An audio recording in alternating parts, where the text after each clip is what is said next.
So take out Shema Koleinu. So what makes Shema Koleinu the most unique of all tefillahs, halachically speaking? That you can loop it. What? That you could loop it. Loop it. I think what you mean by that is you can put anything you want into it, right? Well, no, that wasn't what I mean. Oh, okay, yes. What do you mean? Because it's the tefillah to ask for your tefillah. Oh, okay, good. Okay. So Tosfos comments on this. I mean, there's an actual Tosfos on this which says, what? There's a famous halacha that if you forget something in Shemon Esrei, right? So you can, what can you do? How does Shema Koleinu work? If you forget something in Shemon Esrei, let's say you forget V'sein Talamatar, right? So what can you do? You can say in Shema Koleinu. So it's a very funny idea. Like if Bakasha is really set up as like these very specific themes, so how do you have a Bakasha that's like a safety net, right? To the point where you could say V'sein Talamatar as long as you forget it before Shema Koleinu, right, you have the opportunity to go back. So Shema Koleinu. If you messed up. If you messed up, in other words, if you have Shema Koleinu is like your endpoint, is your endpoint to what do you call it, to Bakasha. But why? Why can it function that way? So the Tosfos says Midei sheyachol omer b'shamei tefila, because the Gemara says. He says that the Gemara says, if you didn't remember Gvurus Kashamim and Tchias Amesim Machzirin Oso. If you didn't say She'ela Berachas Hashanim, Ein Machzirin Oso, right? So if you didn't remember the same V'sein Talamatar in Berachas Hashanim, Ein Machzirin Oso, Mnei Sheyachol Omer b'Shamei Tefila, because you could say it in Shamei Tefila. So you messed up. You did the other way. What's the other way? Talamatar. Either way. But you have a chance to make it up. So it's like this big safety net. So Tosfos says, why? K'da Amar Shoal Adam Sracha b'Shomei Tefila. Okay, so a person's allowed to ask for his needs in Shemei Tefila. Okay, now listen to his lashon.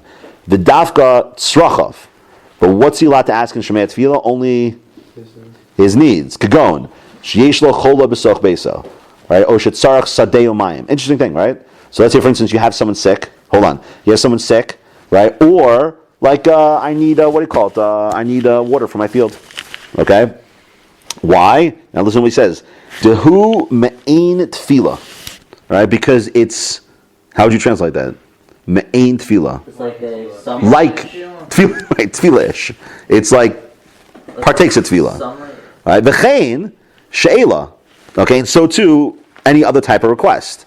V'chein she'ela meaning from V'sein Tal. Okay, now listen to this. Aval hazkara, which is, what's hazkara? Okay, good. Well, literally, what does Hazkara mean, though? Mentioning. Mashi Baruch Minagesha, meaning the paradigm of mentioning, right? V'havdala, from Atachon Atanu, Ushar Shvachim, listen to what he says, Asar. Okay, She'ena Me'ain Shemei Tefila.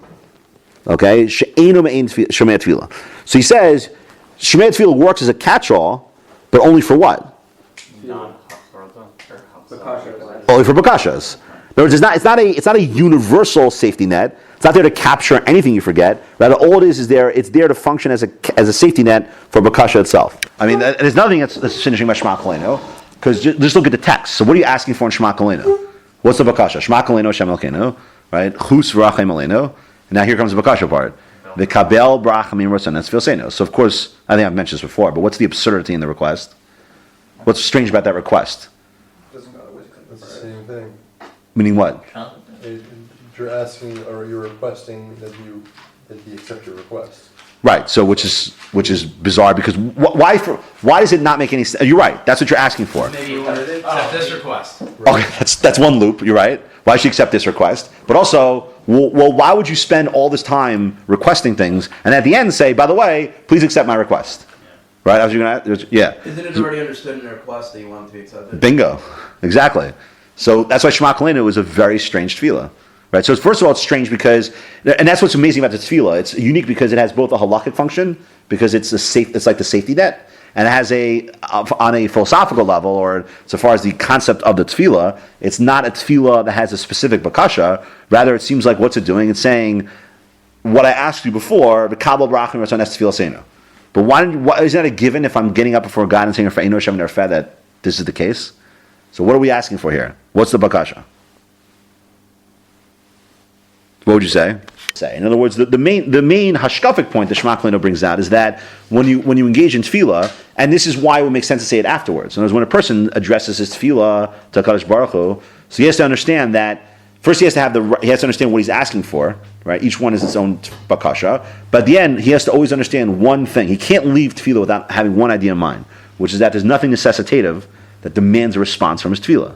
Because all we can ask for from God is, we don't say, it's not like Rafeinu Shem and Arfeh, that like, okay, well, I'm davening, so therefore my tefillah necessitates a result. Not cause and effect. Right, which a lot of people, this is one of the biggest challenges on a humanistic level of tefillah. People are mispal all the time, right? Whatever, guys mispal for, cure from a disease. But statistically speaking, and they've done plenty of studies on it, right? How often does tefillah, if I use tefillah as a strict causal phenomenon, right? How often can a person say, "Oh, I was mispalel and my tefillah produced the result I desired"? That's what we're asking for. You can't exit bakasha thinking that somehow that there's some sort of necessitative aspect to this relationship, which is a normative thing to think.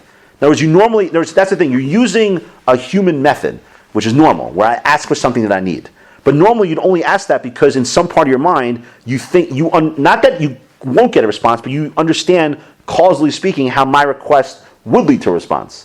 But the thing by God is that's why we say v'kabel brachamim. All we can know by God, the most we can know is Shema Koleinu, that I don't want to be too anthropomorphic about it, but that our tefillah, so to speak, arrives at his footsteps, right? Lahavdil alfei alafos. But that's the most we can understand. We can't know past that point. To the point where, by the way, where a person doesn't even know when he gets a response. Let's say you ask God for X, right? God, I hope I do really, really well on my exam, right? Tomorrow. Well, you say, Dylan, I really want cranberry and crunch today.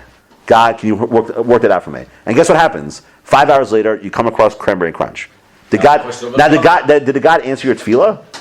Yes. I don't know. You don't know. I mean, what if it was 5 days later or a year later? I'm just saying, like, there's no way. How are you going to pinpoint the causal chain that led to that? It's impossible. We have no knowledge of such a thing. So my point is that there's 2 points that come out of this. One, to assume that such a thing is necessitative is incorrect, and two, we have no knowledge of how that relationship does work. It's not like when I ask, like a parent-child is a perfect thing. Like when my kid asks me for something to drink, he's asking me because he knows I'm the provider of drinks, and he's assuming I'll provide for him the drink, right? Meaning he understands, what will I do? I'll go to the refrigerator, take the thing out, pour it in, da-da-da. But there is no knowledge of how the nature of the relationship works. We know there is some sort of relationship, but how it works, it's beyond our ability to know. All we can ask for is the kabel brachamim. I understand what you're saying, but we don't have to go that deep. Only for one reason, because there is no nafka, great, but it's not about right? But I'm saying, but don't you can see now why, based on the idea of Shema Koleinu, why Chazal made it into this catch-all. There's halachically, you can see how the halachic expression of it emerges from this idea, or maybe you can't. That just be the best time. No, so how would you describe? This is the key thing. How would you describe the bakasha of Shema Koleinu? Yeah. What's the theme of Shema Koleinu? Every bakasha has a theme. Every bakasha has a theme? Rafeinu, right? Refuah. Berachleinu, Parnasa. Al Tzadikim, like we said before. Mekadosh Shem Shemayim. The theme of the request. That's the theme of Shema Koleinu. The theme of Shema Koleinu is bakasha. It's a request to request. Right. That is its theme. Right. Exactly. Can we handle Johnny's loop? No, hold on. It's certainly a different kind of bakasha. Why is it a different kind of bakasha? Because it's not a bakasha where all the bakashas are set up as what? As do this for me. Rafeinu Shem and Arfeh, we're locking in this, so therefore do. So, I hope I did it for you. No. I asked you. All we're saying, no. This is like the half bakasha, because all you're saying is that you're asking for that everything, this chalos tefillah that I just produced, that. Why is that not a bakasha? No one's went off with this. The only way Chazal could have ever concocted this idea of it being derived the notion that this is the catch-all is because there is no specific theme to Shema Koleinu. Rather, its theme is bakasha itself. So since its theme is bakasha, you can transplant any other specific bakasha into it, right? Say it again. What? It's not It's not a bakasha. Say it again. It's a haskara. It's a mashna. That's why he's very careful. The Tosfos is very careful. Tosfos is saying that it's generic for what? For bakashas. So that's why you could fit any bakasha into it. But you can never fit something that's not a bakasha because thematically speaking, it's not set up for anything else other than bakasha. So how do you answer my question? Oh, so he means like this. He means that it really could fit any type of bakasha, right? But there's two problems it can fix. Okay, one problem is that because its theme is bakasha, therefore even a specific bakasha like the Santal Matar could fit in there, right? But it's still specific bakasha. In other words, what is it made up for? You can take any specific bakasha and put it into this tefillah of bakasha. So now there's two kinds of. What's the specific bakasha? Oh, two kinds. Mine and the Saint Matar. The Saint Matar doesn't belong. The Saint Matar is a unique bakasha to Baruch Koleinu. But since this theme is bakasha itself, that's why it could fit in there. So what's a non-specific bakasha? What do you mean non-specific bakasha? No, but Shema Koleinu. Shema Koleinu. It's the generic bakasha, halachically. It has no specific theme to it. It's just bakasha itself. So since it's just bakasha, you could fit any other type of bakasha into it. So, just one more question. So what does